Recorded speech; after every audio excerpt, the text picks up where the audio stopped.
হাজার মাসের চেয়ে উত্তম পবিত্র লাইলাতুল কদরের রাত। তাই ইসরায়েলি বাহিনীর শত বাধা উপেক্ষা করে জেরুজালেমের পবিত্র আল আকসায় ঢল নামে মুসল্লিদের। এশা তারাবির পাশাপাশি নফল নামাজ ও ইবাদতের জন্য ফিলিস্তিনিদের কাছে অন্যতম পছন্দের জায়গা আল আকসা। রাত জুড়েই কোরআন তিলাওয়াত, জিকির আজকরের মধ্যে মশগুল ছিলেন ধর্মপ্রাণ মুসল্লিরা।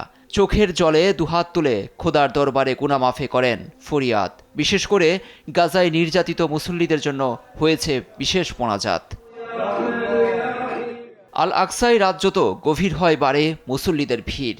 এ প্রসঙ্গে জেরুজালেম ওয়াকফ এবং আল আকসা মসজিদ বিষয়ক বিভাগ জানায়, চলতি বছর লাইলাতুল কদরে একদিনেই সর্বোচ্চ প্রায় 2 লাখ মানুষ তারাবি নামাজ আদায় করেছেন।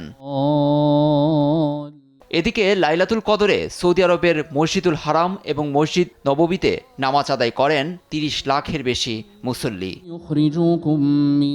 পবিত্র লাইলাতুল কদর বা শবে কদর এমন এক রাত যা হাজার মাসের চেয়েও শ্রেষ্ঠ। এ রাতেই মহান আল্লাহ মানবজাতির পথ নির্দেশক গ্রন্থ পবিত্র কোরআন অবতীর্ণ করেন।